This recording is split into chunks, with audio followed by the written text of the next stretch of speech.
여러분의 심령마다 차고 넘치게 되시기를 주의 이름으로 축원합니다. 지난 주일에 우리는 창립 64주년을 맞아서 감사의 예배도 드리고 또 우리 김혜순 장로님의 장로 임직식을 통해서 큰 기쁨과 또 은혜도 함께 나눴습니다. 참 감사했던 것은 임직식에 참석하셨던 많은 분들이 성호교회의 이 화목하고 또 따뜻한 분위기를 많이 칭찬을 해 주셨어요. 한두 분이 아니고 정말 저에게 많은 분들이 성호교회 너무 분위기가 참 따뜻하고 화목한 게 느껴졌다고 말씀들을 많이 해주셔가지고 제가 어깨에 힘을 또 한번 줬습니다. 교회들마다 이런저런 이유들로 갈등하고 아파하는 그런 교회들이 참 많이 있는데 4대, 5대, 6대 담임 목사님들이 다 참석하셔서 순서를 맡아주시는 그 모습만으로도 많은 분들이 은혜가 참 많이 됐다는 거예요. 그리고 성도들에게서 느껴지는 그런 교회의 분위기가 참 따뜻하고 또 화목했다라는 것입니다. 물론 우리에게 가장 중요한 것은 하나님의 칭찬이죠. 하나님께서 칭찬한 것이겠지만 저는 하나님께서 그분들의 입술을 통해서 성호교회를 정말 진정한 주님의 교회로 세워가고자 애쓰는 그런 우리의 그 애씀을 위로해 주시고 또 격려해 주셨다고 믿습니다. 왜냐하면 그 칭찬의 내용이 성호교회의 외적인 것을 가지고 칭찬을 하는 것이 아니라 하나님께서 귀하게 여기시는 내적인 가치들에 대해서 칭찬하는 말들이었기 때문에 저는 그것이 우리를 향한 그분들의 입술을 통해서 우리에게 주시는 하나님의 위로와 격려였다고 저는 그렇게 믿습니다. 이런 아름다운 믿음의 전통을 세우고 또 이렇게 지켜오신 우리 성호교회의 모든 어른들께 깊은 감사를 드리고 또 그 전통을 계승하고 또 계속해서 이어가기 위해서 애쓰는 우리 모든 교우들에게 담임 목사로서 깊은 감사의 말씀을 다시 한번 드립니다. 오늘부터 저는 몇 주간에 걸쳐서 시편 23편의 말씀을 가지고 함께 은혜를 나누려고 하는데 시편 23편은 아마도 그리스도인들에게 있어서 가장 익숙한 성경 말씀 가운데 하나가 아닐까 생각됩니다. 여러분들도 가장 좋아하는 성경 구절 꼽으라고 하면 이 시편 23편이 빠지지 않고 거기에 들어가리라 생각됩니다. 찬양으로도 많이 만들어졌고 또 시편 23편을 주제로 한 성화, 그림도 참 많이 있죠. 그래서 예수님께서 양을 안고 있고 목자의 지팡이를 들고 양떼를 인도하는 그런 그림, 그리스도인이라면 한 번쯤은 다 봤던 그림일 것입니다. 그런데 이 시편 23편의 말씀을 우리가 그렇게 좋아하고 또 찬양으로도 즐겨 부르지만 이 다윗의 고백, 이 시편 23편은 다윗의 말하자면 고백이고 다윗의 찬양이잖아요. 이 다윗의 고백, 다윗의 노래를 진정한 나의 고백, 나의 노래로, 나의 찬양으로 부르고 있는가를 생각해 보면 그렇지 않다는 거죠. 너무나도 좋아하는 말씀인데 그래서 암송하시는 분들도 있고 찬양으로 즐겨 부르시는 분들도 있고 내가 가장 좋아하는 성경 구절이에요 라고 그렇게 자신 있게 이야기하지만 이 다윗의 고백과 이 다윗의 노래가 정말 진정한 나의 고백, 나의 노래로 불려지고 있는가? 그렇지 않은 경우가 많습니다. 요즘은 좀 뜸해졌지만 한동안 우리 TV 켜면 가수 지망생들의 그 오디션 프로그램들이 참 많이 있었어요. 얼마 전에도 하나 있었죠. 이제 이 중장년층을 타겟으로 해서 미스 트롯, 여기도 보신 분들 많으시죠? 제 전에 한번 이렇게 지나가다 들으니까 권사님들과 집사님들이 열띠게 그걸 막 얘기하시더라고요. 이번에 누가 정말 잘했다고 그러면서. 어른들에게 미스 트롯이 있다면 젊은 세대들에게 뭐가 있을까요? 프로듀서 101. 그게 이제 젊은 층의 가수들, 가수 지망생들이 나와가지고 이제 경합하는 그런 프로그램이 있죠. 예전에는 슈퍼스타 K, 또 K-팝 스타 이런 오디션 프로그램들이 정말 많았습니다. 이런 프로그램들을 보면서 아마 다들 공감하실 거예요. 우리가 같이 느끼는 부분들이 있어요. 대한민국에 노래 잘하는 사람들이 왜 이렇게 많나? 해마다 끊임없이 쏟아져 나오는 것을 보면 참 우리나라 대단한 나라다, 그런 생각이 들어요. 정말 노래 잘하는 사람들 많습니다. 그런데 여러분, 그런 노래 잘하는 사람들 또 혹은 가수들, 그들의 노래를 들을 때 여러분 언제 감동이 되십니까? 어떤 노래가 여러분들에게 감동을 줍니까? 가창력이 뛰어나서 정말 말 그대로 잘하는 노래를 들을 때, 와, 노래 정말 기가 막히게 잘한다, 그런 노래를 들을 때도 감동이 되죠. 막 소름이 쫙 돋을 때도 있고 감동이 되죠. 그런데 가창력이 그렇게까지 뛰어나지 않더라도 감동이 될 때가 있습니다. 정말 깊은 울림이 될 때가 있습니다. 그것은 그 가수가, 그 노래를 하는 사람이 자기 노래를 부를 때 그런 거예요. 그 노래가 그 사람의 이야기를 담고 있고 그 사람의 삶을 담고 있고 그 사람의 고백을 담고 있을 때, 자기 노래를 부르는 그 노래를 들을 때 우리의 마음에 깊은 울림과 감동을 받게 되는 거죠. 저는 이것이 오늘날 우리 그리스도인들의 모습이어야 한다고 믿습니다. 내가 고백하고 내가 노래하는 그 믿음이 자기 고백, 자기 노래, 나의 고백, 나의 노래가 아닐 때, 나의 이야기가 아닐 때 사람들을 감동시킬 수 없습니다. 그러나 그것이 나의 고백, 나의 이야기일 때 그것은 사람들의 마음을 감동시키게 되는 거죠. 그런데 오늘날 많은 그리스도인들이 가창력만 뛰어난 가수처럼, 여기에는 저도 결코 자유로울 수 없습니다만, 가창력만 뛰어난 가수처럼 믿음의 지식과 행위에 있어서는 너무나도 잘하고 뛰어나지만 정작 그것이 자기의 고백, 자기의 노래가 아닌 경우가 너무 많다는 거죠. 그러다 보니 그리스도인들이 세상에 감동을 주지를 못하는 것입니다. 여러분, 세상은 우리의 어떤 신앙적 모습 속에서 유창함, 능숙함 이런 것으로 감동받지 않습니다. 우리가 감동받는 것은 진정성과 진실함이에요. 여러분도 그렇지 않습니까? 우리가 감동을 느끼는 것은 물론 때때로 정말 어떤 일들을 능숙하게, 유능하게 해내는 사람들을 보면서 약간의 감동을 받기도 하지만, 그런 것과는 비교할 수 없는 감동, 그것은 그 사람의 진정성을 느끼게 될 때, 그 사람의 진실을 우리가 느끼게 될 때 깊은 감동을 받게 되는 거죠. 그렇다면 여러분, 오늘 이 시편 23편의 말씀을 우리가 그렇게 좋아하고 암송하고 즐겨 부르는 노래인데, 이 노래가 진정한 나의 노래, 나의 고백이 되고 있습니까? 사실 이 시편을 예배당 안에서가 아니라 우리의 현실의 삶 속에서, 우리의 삶의 현장 속에서 이 노래를 불러보려고 하면 입이 잘 열려지지 않는 것이 사실이에요. 왜냐하면 우리가 아무리 여호와는 나의 목자시니 내게 부족함이 없습니다 라고 노래하더라도 우리의 현실은, 우리의 삶의 현장은 실제로 푸른 풀밭이나 쉴만한 물가로 인도함을 받는 것 같은 그런 평안하고 풍요로운 곳이 아닐 때가 많기 때문입니다. 우리가 살아가는 현실은 염려와 근심과 결핍과 부족함으로 가득할 때가 많기 때문입니다. 여러분 어떠십니까? 이제 2016년 6월 절반이 지나가고 있습니다. 여러분의 삶은 점점 좋아지고 있습니까? 여러분은 정말 내가 점점 행복해지고 있다고 느껴지십니까? 아닐 것입니다. 우리의 현실과 상황은 시간이 지나도 별로 달라지는 것이 없습니다. 학생들은 올해도 입시 지옥 속에서 살아야 되고요. 젊은이들은 여전히 취업난에 허덕여야 되고요. 사업은 문을 닫지 않는 것만 해도 감사한 지경이고요. 직장을 다니더라도 언제까지 다닐 수 있을지 불안에 떨면서 다녀야 됩니다.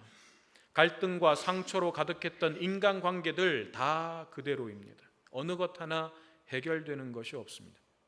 우리의 삶의 현장에서 그 어느 곳 하나 푸른 풀밭, 쉴만한 물가로 보이는 곳은 없습니다.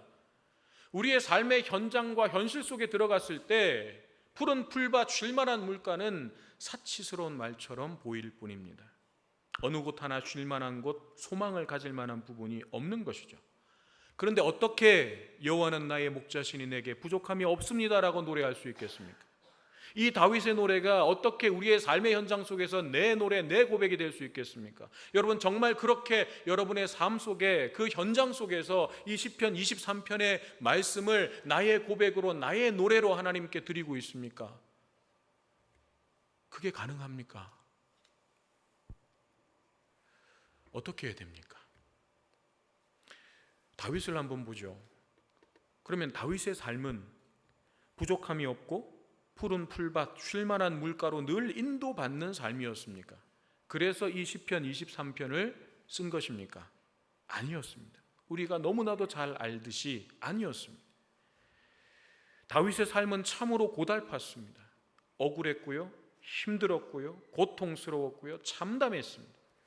그런 고달픈 상황 속에서 이 시를 노래했던 것입니다. 그렇다면 우리의 질문은 이것입니다. 어떻게 하면 여호와는 나의 목자시니 내게 부족함이 없으리로다 라는 이 다윗의 노래가 나의 노래가 될 수 있을 것인가?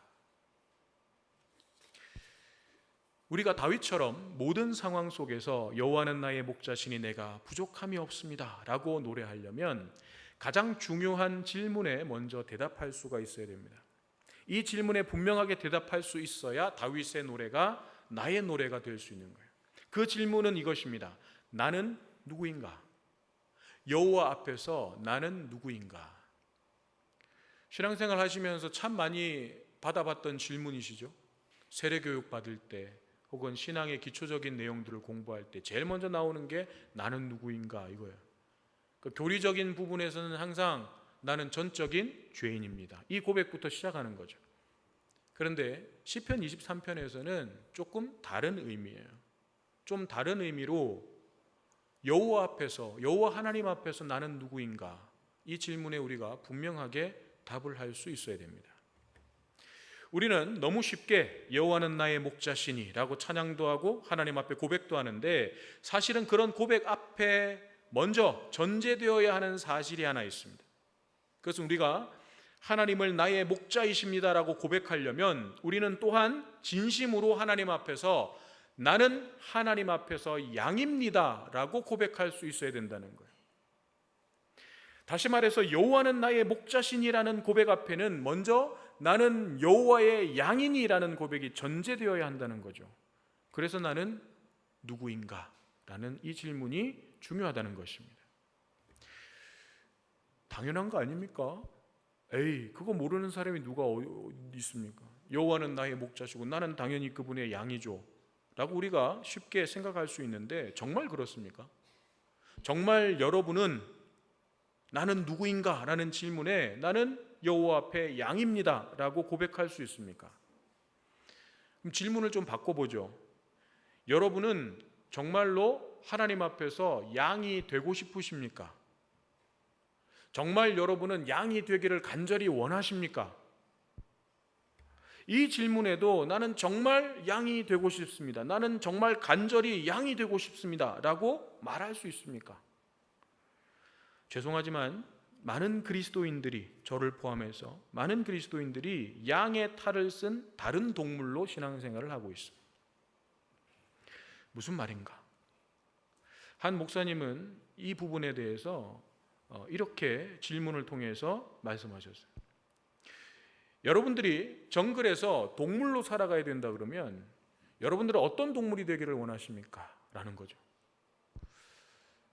좋아하는 동물을 말하라는 게 아니라 정말로 내가 정글 안에서 동물이 되어서 살아가야 된다면 나는 어떤 동물이 되고 싶은가? 한번 질문을 해보라는 것이었어요.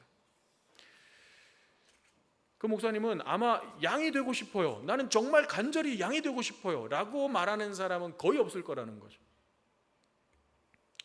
많은 사람들이 뭘 택하겠어요? 호랑이, 사자. 피라미드의 꼭대기에 있는, 정글을 지배할 수 있는, 정글을 호령할 수 있는 피라미드 꼭대기, 먹이사슬의 꼭대기에 있는 호랑이나 사자를 원한다는 거죠. 좀 강하고 용맹스럽고 좀 폼나는 동물을 떠올릴 거라는 것입니다. 그게 아니면 육식동물은 좀 나는 그런 것 너무 좀 공격적이고 너무 폭력적인 이미지의 육식동물 싫고 나는 평화주의자니까 초식동물. 그런데 초식동물 중에서도 좀 힘이 세고 다른 동물들이 함부로 할 수 없는 그런 동물 뭐가 있습니까? 코끼리 같은 거, 코뿔소 같은 거, 하마 같은 거. 이 초식동물이지만 사자도 함부로 할 수 없어요. 그런, 난 평화주의자지만 그런 적어도 내 방어력을 갖고 있는 그런 동물, 그 정도 떠올릴 수 있을 거예요. 아무튼 우리가 정말로 정글에서 살아야 된다면 동물의 종류는 뭐 다양하게 나올 수 있겠지만 한 가지 공통점이 있다는 거예요. 그것은 적어도 내 힘으로 생존할 수 있는 동물을 선택하게 될 거라는 거예요. 여러분 솔직하게 우리 그렇지 않습니까? 적어도 내 힘으로 생존할 수 있는 동물, 막 공격적이고 다른 동물을 피해를 주고 막 뭐 죽이고 하는 육식동물까지는 아니더라도 초식동물이지만 그래도 내가 방어할 수 있는, 누군가 나를 함부로 할 수 없는 그런 힘 정도는 가지고 있는 초식동물, 이게 대부분의 사람들이 원하는 동물의 모습일 거라는 거죠. 적어도 누군가 나를 공격할 때 그것을 막아낼 수 있는 정도의 힘은 가지고 있는 동물, 그것이 우리의 마음입니다. 그런데 양은 그렇지가 않습니다. 우리가 잘 알듯이 양은 목자가 없으면 생존 자체가 안 돼요. 생존할 수가 없습니다. 공격용 무기는 고사하고 자기 방어력도 없어요.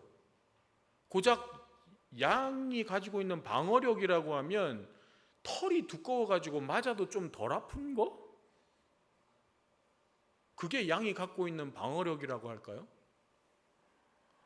시력도 안 좋죠. 방향 감각도 없죠. 그래서 목자가 인도해 주지 않으면 그냥 길 잃어버리고 자기 마음대로 갑니다. 그런데 내가 양이라고요?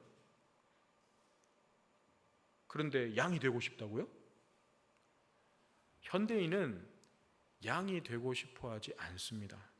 아니, 인간은 양이 되기를 싫어합니다. 그리스도인들도 마찬가지예요.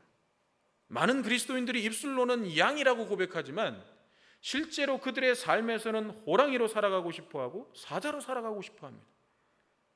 많은 사람들이 주목할 수 있는 혹은 범접할 수 없는 혹은 많은 사람들 위에 서는 호랑이와 사자가 되고 싶어하죠. 양이 되기는 싫습니다. 오늘날과 같은 과학기술 문명의 시대에는 더더욱 그렇죠. 우리 자신의 힘과 능력으로 충분히 잘 살 수 있다고 여기는 거예요.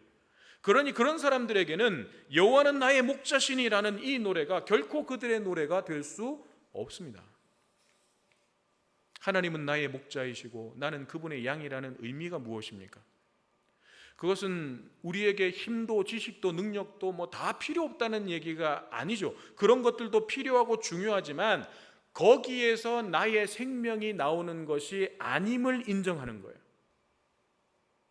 즉 양이 된다는 것은 우리 자신의 힘과 노력만으로는 인생을 제대로 살아갈 수가 없고 나를 보호해 주시고 바른 길로 이끌어 주시고 인도해 주실 분이 필요하다는 것, 나의 목자가 필요하다는 것을 인정하는 거예요.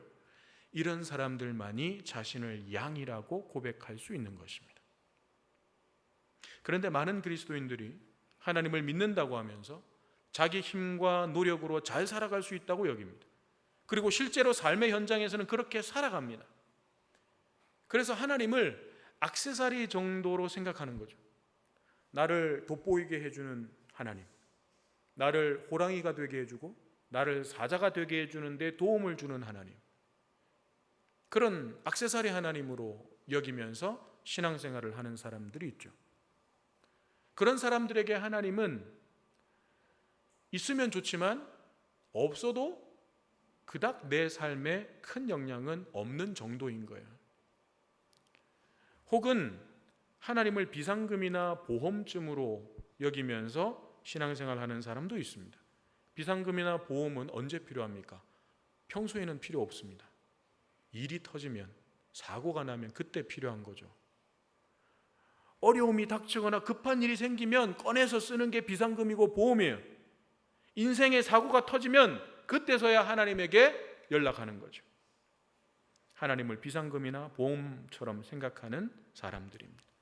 이런 사람들은 입술로는 주는 나를 기르시는 목자요 나는 주님의 귀한 어린 양 찬양을 부를 수 있을지는 모르지만 그들의 진심은 스스로를 양이라고 생각하지 않습니다. 아니, 양이 되고 싶어 하지 않습니다. 하지만 이사야 53장 6절은 이렇게 말씀합니다. 우리는 다 양 같아서 그릇 행하여 각기 제 길로 갔거늘. 이 말씀은 인간이 생명의 근원이 되시고 모든 지식과 지혜의 근본이신 하나님을 잃어버린 상태를 말씀하고 있는 거죠. 그래서 죄가 왕노릇하고 내 생각대로 내가 하고 싶은 대로 내 마음대로 살아가는 모습을 말씀하고 있는 거예요. 양같이 각기 제 길로 갔거늘. 이런 삶의 결과에 대해서 로마서 3장 16절 이하에는 이렇게 말씀하고 있습니다. 파멸과 고생이 그 길에 있어 평강의 길을 알지 못하였고 그들의 눈앞에 하나님을 두려워함이 없느니라. 예수님께서도 마태복음 9장 36절에서 이렇게 말씀하셨습니다. 무리를 보시고 불쌍히 여기시니 이는 그들이 목자 없는 양과 같이 고생하며 기진함이라. 하나님과 함께하지 않는 인생, 하나님의 인도함을 받지 않는 인생, 그 인생은 결국 이와 같다는 것입니다. 이것이 우리의 본질적인 모습이에요. 이 사실을 인정하고 겸손히 하나님 앞에 엎드릴 수 있는 사람, 내가 힘도 있고 능력도 있고 재물도 있고 인맥도 있고 건강도 있지만 이런 것들은 하나님께서 한번 거두어 가시면 단번에 사라질 것들이고 오직 하나님만이 나의 생명이시며 나의 힘과 능력이십니다. 하나님의 은혜가 아니면 난 단 한순간도 설 수 없습니다 라고 엎드릴 수 있는 사람만이 여호와는 나의 목자시니 라고 노래할 수 있는 것입니다. 그리고 바로 그런 사람들에게 하나님은 친히 목자가 되어주셔서 그들의 삶을 책임져 주시고 인도해 주시는 것입니다. 다윗의 삶을 보십시오. 그는 자기의 능력으로 해결할 수 있었지만 하나님께 맡기고 하나님을 의지했습니다. 원수 같은 사울을 죽일 수 있는 기회가 몇 번이나 있었지만 자기 힘과 능력으로 사울에게 복수하고 심판할 수 있었지만 그는 사울에 대한 심판을 하나님께 맡겨드렸습니다. 이 모습이야말로 다윗이 하나님 앞에서 나는 당신의 양입니다 라고 고백하는 모습이 아니겠습니까? 우리가 만약 내가 복수하고 원수 갚으려 한다면 그것은 내가 하나님 앞에서 양이 아님을 스스로 증명하는 것과 같습니다. 사랑하는 여러분, 하나님께서 여러분의 삶에 목자가 되어주시기를 간구하기 전에 나는 주님의 양입니다 라는 진실한 고백이 먼저 있게 되기를 바랍니다. 세상 사람들이 아무리 비웃고 조롱한다 할지라도 내가 주님의 양인 것을 부끄러워하지 말고 나의 목자가 되시는 주님의 말씀을 따라가시기를 바랍니다. 주님께 여러분의 삶을 온전히 맡겨드리시기를 바랍니다. 그래서 하나님께 올려드린 이 찬양, 다윗이 하나님 앞에 올려드린 이 찬양이 저와 여러분 자신의 찬양이 되는 그 은혜를 경험하게 되기를 바랍니다. 상황과 환경이 바뀌지 않더라도 내가 서 있는 삶의 현장이 어떠할지라도 그곳에서 여호와는 나의 목자시니 내게 부족함이 없습니다. 하나님이 나와 함께 하시는 이곳이 푸른 풀밭 쉴만한 물가입니다 라고 노래할 수 있는 저와 여러분 우리 모두가 되기를 주님의 이름으로 축원합니다.